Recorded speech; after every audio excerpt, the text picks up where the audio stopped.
Hello, I am Trifina Wilson, and I'm a business and emotional intelligence strategist. And welcome to the Get It Leadership Podcast. If you are an entrepreneur, startup, or business owner, then the Get It Leadership Podcast is just for you. Every week, I will be discussing tips you can use to improve your emotional intelligence leadership, well-being, and business.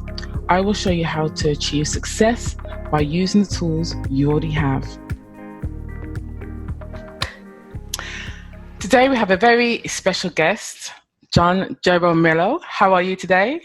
Good, yourself? I'm good, thank you. Welcome and thank you so much for joining. So you are a leadership coach and development consultant. You are the founder and CEO of Coach Out. You're a writer, you're a speaker, you also have a podcast called Coach Out. What I like about you is that you understand the need for personal fulfillment and you help people achieve this by achieving their performance goals. And you do this by helping them maximize who they are with their own set of tools, self-realization and self-awareness. So what inspired you on your journey? Well, thank you so much for having me, Trifina. Thank you so much for this invitation. What inspired me was, as much as I've done everything that you've listed, which is just crazy because I have a lot of fun with all that stuff, regardless of starting a business or my education or any of that stuff, what the core of me is my parents' experience as immigrants. Blue-collar workers, so I started off in blue-collar work, and I would say that the two things that built me the most right now are the first two jobs that I had as a kid. So the first one at 14 years old was working in the housekeeping department at a hotel. So that was about accountability, that was about customer service, that was about making sure that the standards are met. When I was 16 and able to, I went to work with my parents in their factory. So it was a lot of quality control, delivery, client talking and working and communication. So just based on that, I just carried those lessons forward, that the customer wasn't always right, but you had to really pay attention to the product that you were delivering, whether it was a physical product, like an actual product, or whether it was an experience. So those lessons stayed with me throughout my education and career. And when I went to college, because of the blue-collar nature of my family and our friends, I didn't have a lot of exposure to white-collar workers or careers. Long story short, towards the end of college, I finally decided, okay, I want to get as far away from the factory as possible. Not that there's anything wrong with the factory, but my parents wanted better for me.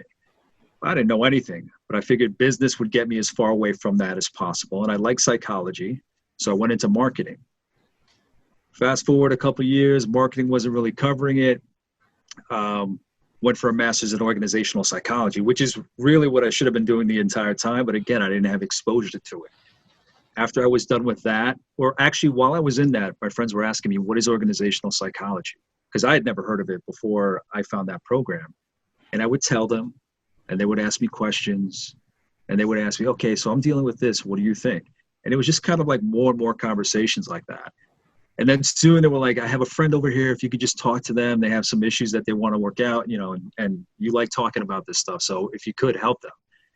In that same time, I went to a master's of business administration. So everything just played out that the time that I founded my company was just this realization that I was meant to be a leadership coach. So when people say, follow your passion or what's your life's work, to me, that's who I am. And it all stems from those first couple environments of working in environments where you had to make sure the quality was good. And to make sure you got the best quality, you had to be the right boss. So it was all about setting that proper tone in the environment to make sure that people had the right materials, the right tools, the right knowledge, and the right support to achieve what you expected them. So that's really what influenced me in getting to where I am today and doing what I'm doing today.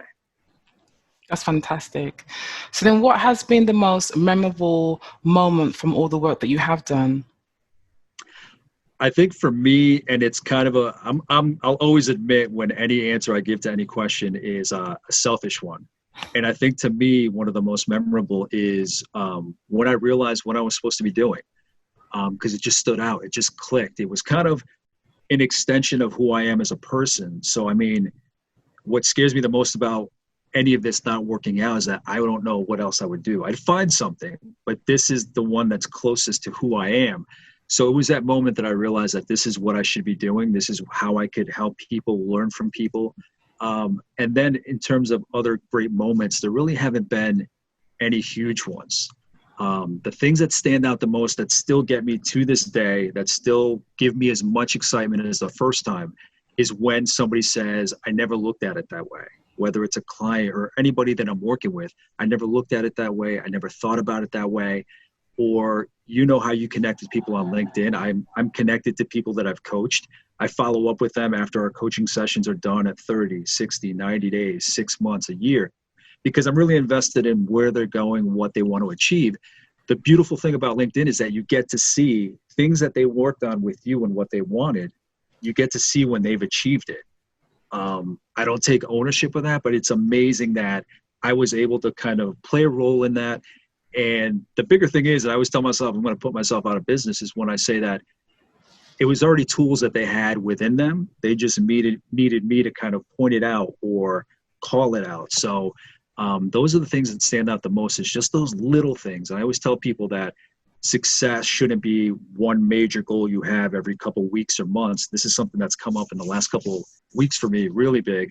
But it should be something that's, celebrated, little things that people understand about themselves. And the way that it came up in these couple of weeks was the class of 2020 around the world not being able to have graduations because of the pandemic. My advice to them is, don't tie yourself to one major event to celebrate who you are. Celebrate yourself every day. So being able to help people in those little moments, things that they didn't even think about, those have been the biggest moments in this career that I've had. And it is a beautiful thing to be a part of someone's journey of that self-realization. And like you said, them acknowledging that they already had the tools within them, but through the coaching sessions, we're able to bring that out of them. So why do you feel that leadership development and coaching is such an important thing in organizations? What do you say to people that don't understand the value that brings? I try to paint the picture of how much. The thing is, people like you and me, we're going to see the value, the humanity in it, how important it is to get the best out of people. There are some people that are only going to see things as a bottom line, revenue and profits and, all that stuff. Leadership coaching can help both sides. You enhance the performance, you enhance the attitude, the expectations, the capabilities, the commitment of the people you're working with, the clients. And by empowering them, they're going to turn around. It just happens. They're going to turn around and be more committed, more focused in what they're doing. And you follow that out, that ripple effect, and it's going to impact the top line and the bottom line. So to some people, you do have to sell it as this increases performance. You're going to see better returns. And to other people, you're going to say, the humanity, that humane side of it, that human side of it, that's a ripple effect. So if you don't want to just look at the business side, the human side of the work, that's going to translate into your customers. So aside from what you get financially, it's just going to create a better vibe, a healthier vibe for everybody that's involved. So it's just important to demonstrate following out those lessons, where it's going to lead and how it's going to make everybody that's involved and wants to be involved better. Fantastic. So on your journey, what has been kind of one of your biggest challenges and how did you overcome that? Now, do you mean in terms of? On your journey to where you are now, the amazing work that you have done, is there anything that comes to mind where you thought, wow, this is a big challenge for you personally? And what was the kind of process for you to overcome that? For me, myself, I think the biggest challenge has been, aside from the everyday business stuff and getting clients and finding new work, is when I was launching the business, I made the realization within the same couple months that my first son was born. So I'm like, oh my God, I want to be a leadership coach. I want to start a company. And when I founded the company, I think my son was born within like 4 or 5 months. So with babies, obviously, there's a lot of attention, there's a lot of family time, there's a lot of commitment. So it was about really juggling what I wanted my son and my family, obviously, with what I wanted my passion, like what I finally understanding what I was meant to do. And what's funny is that I'm reading a book on late bloomers right now, which I highly recommend for people that just find their calling later in life. But in terms of that and overcoming that, it's just kind of what they say about how important passion is and how much, whatever you want to call it. Some people are like, oh, passion is BS, or, you know, passion's the way to go. My take is whatever you call it, whatever lights the fire under your ass, go with that. So if it fires you up, you will make time. So luckily with the baby went to bed early. My wife would go to bed early. So I was up from 7 to midnight, whether it was recording podcasts, writing blog posts, meeting with clients by phone or by video, as soon as like that technology really picked up. So it was really that. It was kind of like balancing my loves of family, obviously, with the work that I was meant to do. But when you have that passion, that fire, remember fire, whatever word you want to use, you make it happen. And I still find that to this day, because my second son was born 13 months ago. So there were some priorities that thank you so much. There were some priorities that I had to kind of reprioritize, and some things that I let fall off the business. I don't do as many podcasts now just because they were time consuming, but I'm providing just as much value because now I'm writing more, now I'm reading more. I'm in the process of trying to get a teaching job at the local university, an introduction to organizational psychology course. So you reprioritize based on what's coming up. And if you really love it, there won't be any excuses. And if you find you can't make something workable, you just have to reprioritize. So that to date, thank God, has been the biggest hurdle, but it sounds hokey, but I've let my heart lead me to what I'm supposed to do. And the fire just follows. I think you hit a good point there where you have to reprioritize what's valuable in your life, and the world has seen a very big shift in how they value certain things in their life. Yes. So for the people that have had a shift in how they are leading and managing, because the world has changed the way leadership is seen now, what are your top 3 tips for people leading and managing teams remotely? Yeah, I would say the first thing is remember your humanity. And the crazy thing about the shift to the remote world of working is that it's taking the lessons from the workplace and enhancing them, because now the stakes are higher. The communication has to be stronger. The distance is further, but the priority's there to maintain that humanity. I keep saying during this pandemic, and I'm sure you've seen it, Trifina, where you are going to see which leaders are worth their weight in gold, which ones are looking out for their people, even with words. I always say to leaders, even if you can't solve a problem that one of your people has, you don't have to. People they're just as driven by just words of encouragement, reassurance, just saying, listen, I can't solve this now, but I'm working on it. And it's that transparency and the honesty that people really value. So I totally agree with you. Yes. Yeah, it can't just be all process. It just can't be all numbers. Society is changing. Obviously, you've seen the proliferation of social media. People see the insides of companies. People see feedback based on companies and the work that they're providing to the public. Again, what you just said, transparency. So people may say, the emotional side, the human side of leadership and all that, that's hokey talk, it's squishy, it's this and that. But it's one of those things that just because you don't want to see it or understand it doesn't mean it's going to stop. So the people that do tap into it are going to move forward, and it may leave other people behind because people understand which companies are going to pay attention to people's needs. Once you walk in the door of your workplace, let's say, we're all back in our workplaces, physical workplaces. Once you walk through that threshold, that doorway, you don't become any less human. You don't shut that part of you off. So you got to tap into that. And especially when people are working remotely, you really have to tap into that. So there's the human side, be human. Second is empowering people, giving them the right tools, giving them the right knowledge, giving them the right trust. For companies that hire somebody and then just kind of let their skills fall by the wayside because they're not empowering them, they're losing money. They're throwing money out the door by hiring somebody and just saying, okay, you fit this job description. Perfect. That's all I need. So the job description, the level's right here, but the person's capable of so much more. Why wouldn't you empower them to lift your job description to what it can be? And then the third one I would say is just streamlining the process. One big example for me is getting not rid of meetings, but the majority of meetings. Because I've had friends, colleagues, clients that say, yes, today I have 6 meetings back to back to back to back. And they're drained. They lose energy. There are people that love to talk, but they're not being productive in that meeting. So my thing is streamlining the work. I find that a lot of people are getting more done at home because people are cutting back on the fat.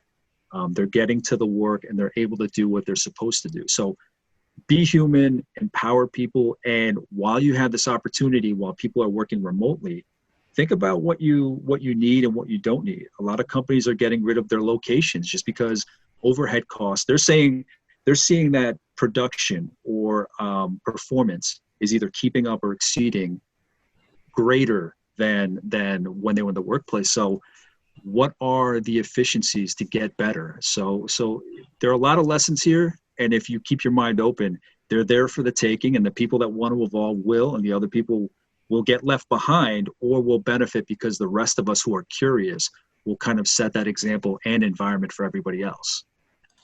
Fantastic tips, and I have the same kind of similar feedback from the clients that I'm coaching in terms of the back-to-back meetings. I mean, where is the care and duty for that person's well-being? Because they are very draining when you have them back-to-back, and it's just recognizing, do we need these meetings? Am I needed? Yeah. Is another form of communication? Because it's almost like some people have forgotten how they were communicating before the pandemic. They've forgotten about email. They've forgotten about just having a quick telephone call. It just seems to be kind of conference calls all the way through the day. And you've seen kind of that negative impact it is having on people. So I think your tips, you've highlighted some really good areas there. And I mean, people are keeping up. They're surviving. They're keeping up with what's expected of them, but they're not thriving. They're working in what the work is, but they're not working on it. So if you have back to back to back to back, instead of just keeping up with what's going on, like, when are you building? So I think that's a good question to ask. But I think also as well, that needs to come from senior management.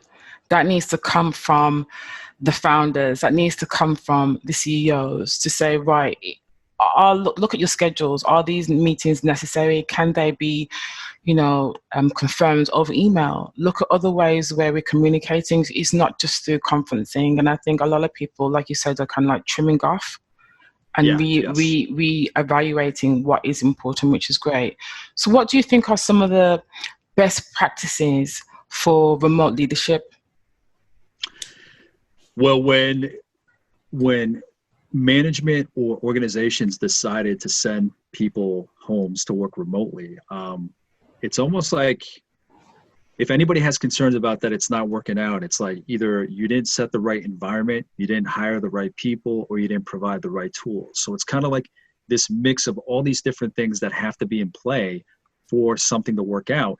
And people have to, I think now is when you're really going to get a sense of how to best communicate with your people and your teams, which is crazy because you were in an environment with them all day long. But now that people are in their homes, and I've said this, any chance I've gotten to speak in the last couple of months since I've been home, when you see, like us, we just talked before about how our backgrounds are very plain. But some people, you have bookshelves and pets, and you can hear the family and this and that. That's honesty. So that's there. You're going to realize how different and individual your people really are, and that the work is not the center of the universe, that there's more to them than what it is you expect of them performance-wise. So hopefully some of the best practices are, again, because you're human, is checking in to making sure that people are okay. I mean, do the leaders and managers out there that have remote teams now because of the pandemic, do they have a good idea of who in each of their people's families has been impacted by COVID? As a leader, how do you not know that? You should know what's impacting your person's well-being. Let's not even talk about performance, but well-being, and making sure that they're in a good spot. So I would hope that leaders, because my biggest when people ask me what is the foundation of leadership, what is the one skill or attribute that people need, I always say curiosity. If you gave me a field of options, what is the one first basic foundational skill that people need for leadership? Curiosity. You study your competitors, you study your process to make sure it gets better, and you study your people to figure out what it is they need to get the best out of them. So the best practices are, again, being human, communicating, making sure that you understand that there's a pandemic out there. And I mean, let's just talk in general, because I know a lot of people have different ideas of how dangerous things really are and whatnot, but it's a pandemic. So are you making sure that your people are okay? And I think now more than ever, communication counts for so much. So we just need to make sure that we truly understand what people are going through, because it impacts what they're going to deliver to us. So we really need to reach out and make sure that everything's okay, everybody's okay, and their families are okay, and we need to understand what's behind them that's going to impact the work that we expect of them. I think that is so important to actually know who are your employees, who's your team, who you're working with, and not just have a meeting about just work. You know, Yeah. a lot of the clients I'm coaching, I tell them schedule in a meeting and don't talk about work. Talk about what's going on. Yes. Maybe every Friday, get everyone to like open up a couple of beers, bottle of wine, and just talk about things that are not work related, and get to know who you are working with day to day. You're right. In a presentation I gave where I gave actual tips, it was kind of like, when you have a team meeting, pay attention to who's interacting which way. Let them know that you have an open door policy. If they need anything, to let you know, work-wise or personal. Not, them laying down on a couch and spilling everything, but when you reach out to everybody individually, when you're checking out the progress of a deliverable or a due date or a deadline, don't just make it about work. Also say, okay, we touch base on this topic. Let me know if you need anything else, whether work-wise, or you need to let me know how things are going in general. A random phone call just to say, how are things going? What do you need? How can I help with? So I love that you brought that up, where it's kind of like, yes, we want to check on the work. That's the focus of what we want to do. But at the same time, aside from that, how are you doing? And you'd be amazed how much people open up. Again, not too much, but enough to let you know that maybe they need a little more support. Maybe they need more tools, more direction, more feedback from you. It's amazing and as a coach yourself, what the right kind of questions can open up in terms of conversation and development in somebody. So you put it perfectly. Just check in on the person when you're checking on the work as well. The amount of times that I've been head of departments and I have a team of people that I'm leading, and I will find out what's going on in their family. Their daughters either getting married, or they've got they're studying for an exam. These just little things, you taking interest and, like you said, being curious, goes such a long way, because people will follow you anywhere when they know that you hold, you know their value, and you know that the work ethic is strong as well. So it just, working together every day, just these little questions, asking about their personal life, what they're doing. And I think with this pandemic we're going through, it shows that we do have a life outside of work, which is so important. Yes. So they're not just a worker. No, I apologize. There's not just a worker. They're not just a number, but they're a character. They have all these things behind them. You see them individually in their workspaces. It's a great point. Yeah. So the buzzword now is the new norm. So what would you like to see as the new norm? What would you like to see as it's just regular now? Yeah. I, along with everybody else that has, access to online and virtual communities, instead of going out to networking, instead of going out to dinner and drinks with friends, you kind of keep an eye out and you see on social media, all the circles that you follow, virtual events are popping up. So you go to these things during the day, at nighttime.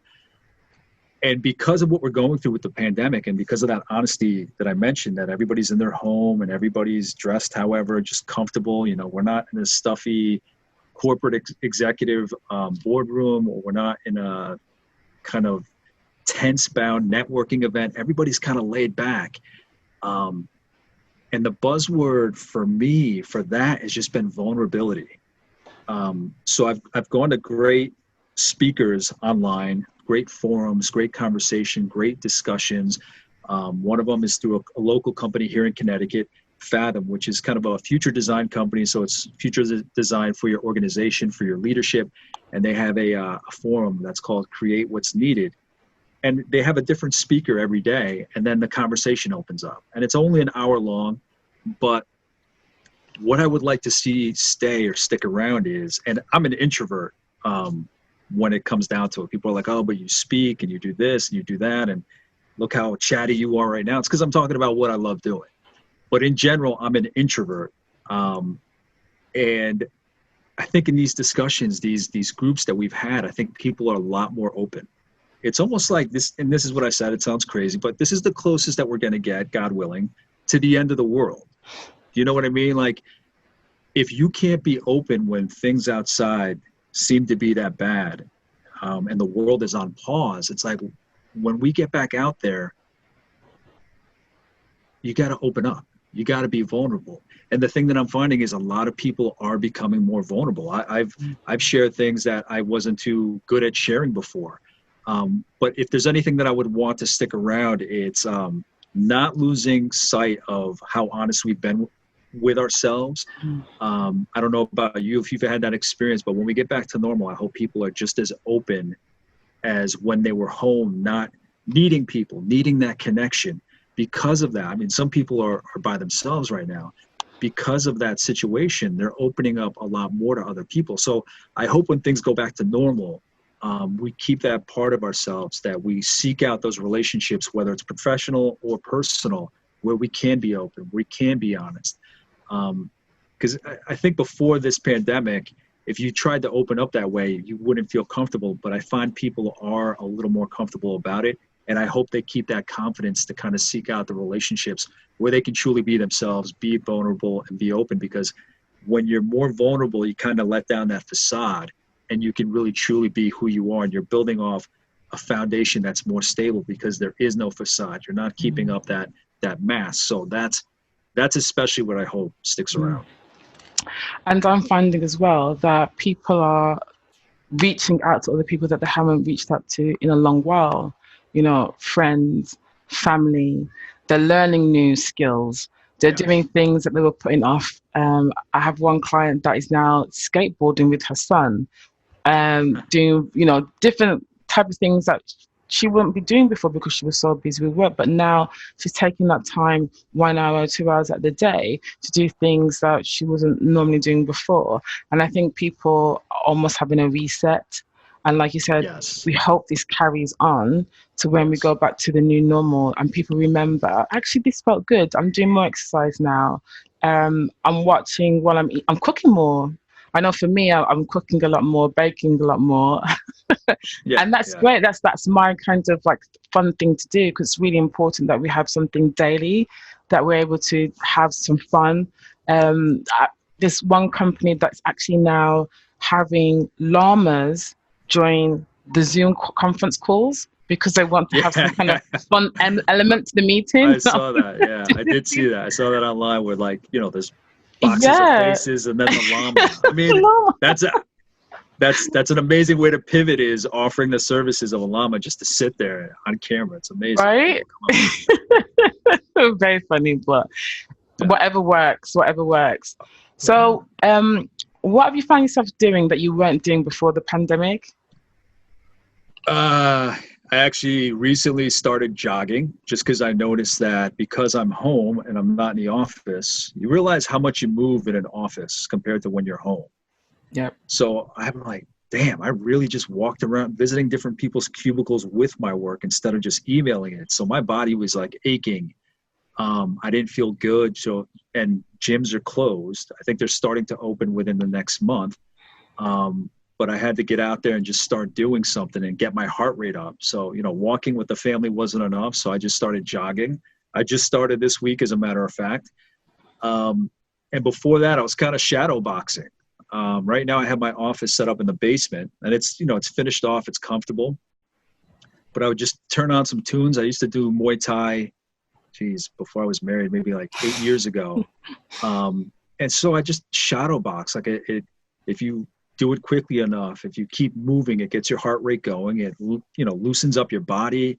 It kind of sharpens you. So every once in a while, just to loosen up the body, I go do that.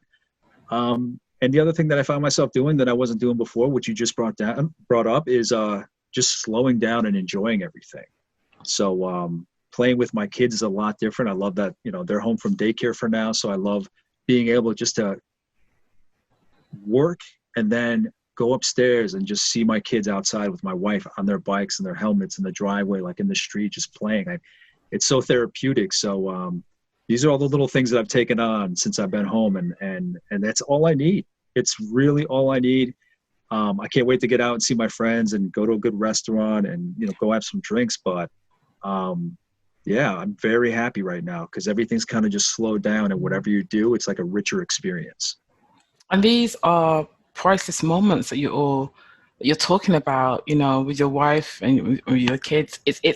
It's priceless moments, and I think it's nice because you're able to go and just enjoy the moment, which is fantastic. Yeah. It's been such a pleasure talking to you. You're just amazing and inspiring as well, and you're doing such good work. If anyone wants to get in contact with you, what's the best way they can do that? They can go to my website, coachit.com. They can find me on LinkedIn, John M. Jaramillo. I also will have a video series starting where a friend of mine, a colleague and I, she's a business strategist and a coach, me from the leadership side, will be interviewing creatives in our area just to kind of see where they came from, how they started, what their work is. So we'll be doing that. But the best way is just LinkedIn, John M. Jaramillo. I'm always up for a good conversation, and people can see what I'm sharing. And my website has the podcast I've recorded, the blog posts that I've written. So, yeah, just look me up. You'll find me, and we can have a conversation going forward. Fantastic. Thank you, John. I look forward to speaking to you again. Trifina, thank you so much for the invitation. Okay, thank you. Bye. Bye. If you like this video, please give a thumbs up, share with your friends, and subscribe now for new videos. Please let me know in the comment section below if you found these tips useful. And if you would like more professional one-to-one coaching, please feel free to contact me at igetisleadership.com. Thank you for watching, and I will see you in the next video.